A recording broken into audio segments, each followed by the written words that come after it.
첫 번째 경기는 대한민국 대 오만의 경기인데 대한민국의 단통 승리로 가보도록 하겠습니다. 월드컵 아시아 지역 3차 예선을 치르고 있는 우리나라 대표팀인데 현재 순위를 보시면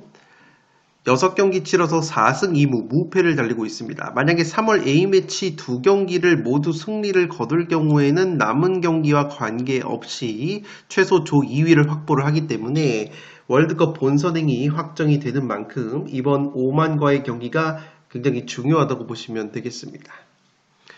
대한민국 같은 경우에는 주전 중앙수비수인 김민재 선수가 부상 여파로 소집이 제외된 것을 제외하면은 이 주전 자원들이 대부분 출전을 할 것으로 생각이 됩니다. 최근에 K리그 대전에서 활약을 하고 있는 주민규 공격수가 리그 3경기 연속골, 5경기 5골을 넣어주고 있고 이 주민규 선수가 지난 오만과의 1차전 맞대결에서도 득점포를 가동을 한 바 있기 때문에 이 주민규 선수가 해결을 해줄 수 있는 대한민국이라고 보시면 되겠고 이 밖에도 손흥민 선수와 황희찬 선수 그리고 이강인 선수 같이 핵심 자원들이 모두 소집이 됐기 때문에 대한민국이 확실히 홈발과 공격 쪽에서 우세를 가져갈 수 있는 매치가 될 것으로 생각이 됩니다. 오만 같은 경우에는 현재 성적을 보시면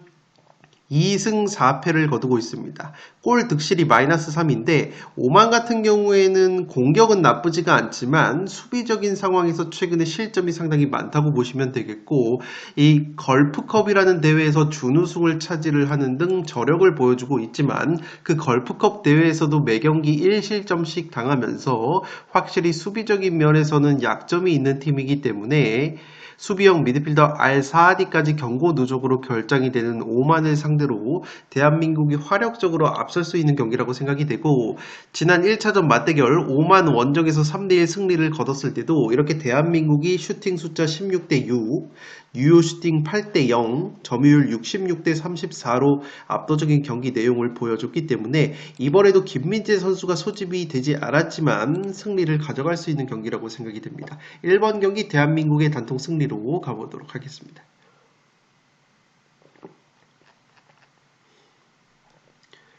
두 번째 경기 튀르키예 대 헝가리의 경기인데 이 경기 같은 경우에는 유럽 네이션스 리그 승강 플레이오프 1차전이라고 보시면 되겠습니다. 네이션스 리그 A그룹에 속해 있었던 헝가리는 강등이 될 수도 있고 튀르키예 같은 경우에는 B리그에 속해 있어서 만약에 이 플레이오프에서 승리를 거둘 경우에는 네이션스 리그 A그룹으로 승격이 된다고 보시면 되기 때문에 네이션스 리그 AB 승강 플레이오프 1차전이라고 보시면 되겠고 다음 주에 2차전이 펼쳐진다고 보시면 되겠습니다. 다음 승무패 21회차 역시 A매치 경기들이고 2차전 경기들이 들어오기 때문에 이번 1차전 매치업을 유심히 살펴보실 필요가 있고 양팀 FIFA 랭킹이 튀르키예가 28등, 헝가리가 30등이기 때문에 체급 차이가 거의 나지 않는 팀들이라고 보시면 되겠습니다. 이 튀르키예 같은 경우에는 이상하게 헝가리만 만나면 최근에 작아졌는데 최근에 헝가리 상대로 3연패를 당하고 있고 5경기에서 1무 4패 열세라고 보시면 되기 때문에 헝가리의 천정 면모를 고려하면 이 경기 헝가리의 승리도 한번 가져갈 수 있는 경기라고 생각이 되고 물론 튀르키예가 네이션스 리그 홈 8경기에서 5승 3무 무패를 거두면서 확실히 홈발을 받는 팀이지만 가장 최근 네이션스 리그 홈 경기에서 패배를 당했던 팀이 다름 아닌 2020년 9월 헝가리와의 홈경기였기 때문에 확실히 헝가리가 튀르키예의 천정 면모가 있다고 보시면 되겠고 무엇보다 튀르키예 같은 경우에는 주전 중앙수비수 데미랄 선수 그리고 레알 마드리드의 측면 자원인 아르다 굴러 선수가 나란히 경고 누적으로 결장이 되기 때문에 공수에 걸쳐서 주전 자원들이 누수가 있는 튀르키예라는 점에서 이 경기는 헝가리의 천정 면모를 고려한다면 한번 승패로 갈라볼 수 있는 경기가 되지 않을까 생각이 됩니다. 그에 비해서 헝가리는 주전급 자원의 결장이 없고 에이스 공격형 미드필더인 소보슬러이 선수가 최근에 리버풀 소속팀에서는 그렇게까지 공격 포인트가 없었지만 확실히 헝가리 대표팀에 오면 소보슬러이 선수의 존재감이 많이 드러나기 때문에 이 경기는 헝가리의 천정 면모, 튀르키예의 주전자들 결장까지 고려했을 때 승패로 한번 갈라보도록 하겠습니다. 세 번째 경기 아르메니아 대 조지아의 경기인데 이 경기도 네이션스 리그, B리그, C리그 승강 플레이오프라고 보시면 되겠습니다. 이 경기 한번 승패로 갈라보도록 하겠습니다. 현재 조지아 쪽으로 투표율이 다소 몰려 있는데 그도 그럴 것이 최근에 조지아가 FIFA 랭킹이 급격하게 상승이 됐고 빅리그에서 활약을 하는 선수들이 확실히 아르메니아보다 많기 때문에 기본적인 전력 우위상으로는 조지아가 우세하다고 보시면 되겠습니다. 특히나 아르메니아 같은 경우에는 이번 경기 변수가 상당히 많은 것이 지난달에 요판트 스위프라는 새로운 감독이 들어왔기 때문에 이 새로운 감독 체제에서 아직까지 조직력을 제대로 맞춰볼 시간이 부족했기 때문에 이 감독 교체 효과가 어떻게 이루어질지는 조금은 미지수라고 보시면 되겠습니다. 또한 아르메니아가 악재인 것이 아르메니아의 핵심 공격형 미드필더 자원인 스페르찬 선수와 이 젤라라얀 선수가 모두 이번 3월 A매치에 미발탁이 됐기 때문에 아르메니아가 중원에서 특히나 공격적으로 플레이 메이킹이 떨어질 가능성이 있어 보입니다. 물론 상대 전적을 보시면 최근에 아르메니아가 조지아 상대로는 2경기 1승 1무 무패를 달리고 있지만 어디까지나 조지아가 최근에 유럽 무대에서 부각이 되기 전에 형성이 됐던 상대 전적이었고 특히나 최근 홈 12경기에서 아르메니아가 3승밖에 없었기 때문에 딱히 홈발도 없었다고 보시면 되기 때문에 아르메니아가 조금 열세라고 보시면 되겠습니다. 다만 제가 그럼에도 아르메니아의 승리까지 가져가면서 아르메니아 사이드도 받치고 가는 이유는 이 조지아 역시 핵심 측면 공격수 이강인 선수와 파리 생제르맹에서 한솥밥을 먹고 있는 흐비차, 크바라첼리아 선수가 경고 누적으로 결장이 되기 때문에 확실히 흐비차 선수가 빠지는 것은 상당한 전력 누수라고 보시면 되겠고 이 조지아의 베테랑 중앙 수비수인 카시아 선수 까지 경고 누적으로 결장이 되기 때문에 이 조지아 역시 공수의 핵심 자원들이 경고 누적으로 결장이 된다는 점에서 이 경기 변수가 있을 것으로 생각이 됩니다. 특히나 아르메니아 같은 경우에는 스페르찬이나 젤라라얀이 빠지지만 공격수 바르세얀 선수가 이번 시즌 슬로바키아 리그에서 무려 17골을 넣어주고 있기 때문에 이 바르세얀 선수가 활약을 해줄 가능성이 있어 보이기 때문에 이 경기는 만약에 감독 교체 효과가 긍정적으로 작용이 된다면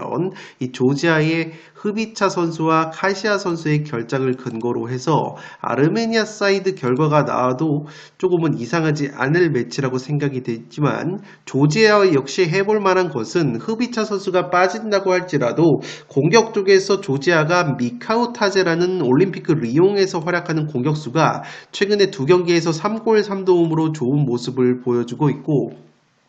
독일 분데스리가 하이덴하임에서 활약을 하고 있는 조지아의 지브지바체 선수 역시 신장이 좋은 공격수인데 이 선수 역시 최근에 하이덴하임에서 2경기 2골을 넣어주고 있기 때문에 흐비차 선수가 빠진다고 할지라도 조지아가 최전방에서 마무리를 지어줄 수 있는 공격 자원이 있다는 점에서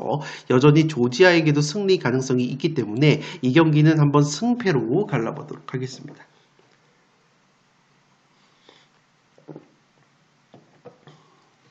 네 번째 경기 요르단 대 팔레스타인 경기인데 이 경기 요르단의 승리로 가보도록 하겠습니다. 여유가 되시는 분들은 승무, 무승부 이변까지 추천을 드리도록 하겠습니다. 이미 팔레스타인 상대로 작년 9월에 팔레스타인 원정에서 3대1로 승리를 거뒀던 요르단인데 최근에 팔레스타인 상대로 7경기에서 무패를 달리고 있을 정도로 압도적인 천정 면모가 있습니다. 다만 요르단 같은 경우에는 최근에 친선 경기 포함해서 5경기에서 무려 무승부 가 4번이었을 정도로 조금은 무자비 면모가 있고 이 팔레스타인 역시 현재 B조에서 6경기에서 3무 3패로 꼴등을 달리고 있지만 무승부가 3번이 있었고 그 무승부 3번 중에서 무려 2번이 대한민국과의 경기에서 무승부를 캤기 때문에 확실히 이 팔레스타인 역시 강팀을 상대로 작정하고 수비적으로 내려앉을 경우에는 은근히 버티는 힘이 있기 때문에 확실히 대한민국과의 2경기에서 무승부를 거뒀다는 지표는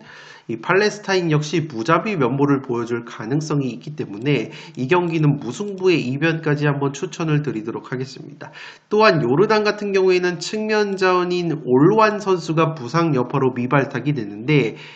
이 올완 선수가 이 요르단에서는 90분당 드리블 성공이 가장 많은 측면 자원이기 때문에 이 올완 선수가 빠지는 것 역시 요르단 입장으로서는 측면 공격의 누수라고 보시면 되겠습니다. 다만 팔레스타인 역시 핵심 미드필더 카룹 선수가 경고 누적으로 결정이 되기 때문에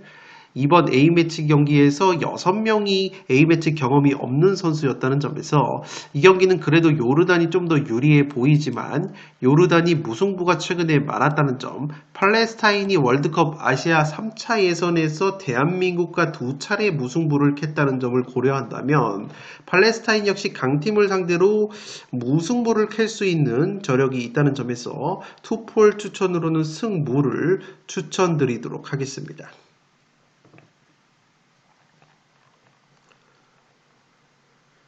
5번 경기 사우디 대 중국의 경기인데 이 경기 사우디의 승리로 한번 가보도록 하겠습니다. 투폴 추천으로는 역시나 승부, 무승부 이변까지 추천을 드리도록 하겠습니다. 제가 무승부 이변까지 추천을 드리는 이유는 사우디가 최근에 경기력이 썩 좋지 못하고 특히나 이번 경기에서는 수비 자원들 알힐랄에서 활약을 하고 있는 수비 자원 쪽에서 누수가 상당히 많다고 보시면 되겠습니다. 골키퍼 알 오아이스 선수를 비롯해서 중앙 수비수 알 블라이히, 주전 측면 수비수 알 샤흐라니 같은 선수들이 모두 부상 여파로 미발탁이 됐기 때문에 확실히 수비 쪽의 공백이 예상이 되는 사우디이고, 물론 지난 중국과의 경기에서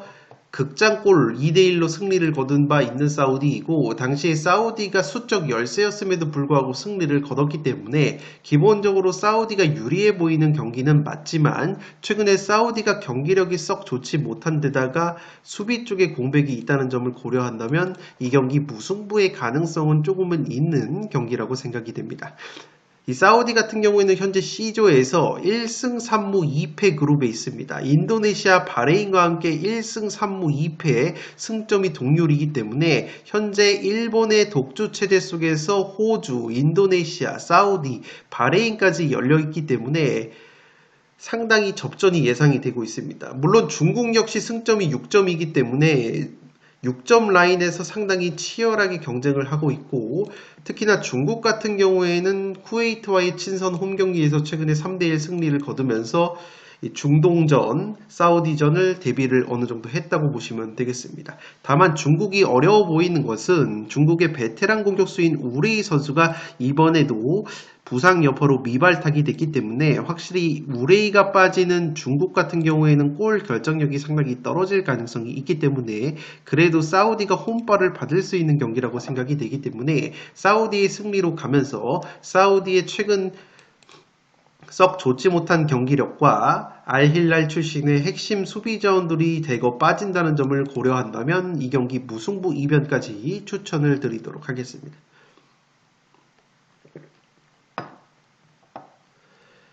6번 경기 오스트리아 대 세르비아의 경기인데 이 경기도 네이션스 리그 승강 플레이오프라고 보시면 되겠습니다. 오스트리아 같은 경우에는 그룹 B 3에서 2등을 차지를 했고 세르비아 같은 경우에는 리그 A 그룹에서 굉장히 고전을 하면서 3위에 머물렀기 때문에 승강 플레이오프를 치른다고 보시면 되겠습니다.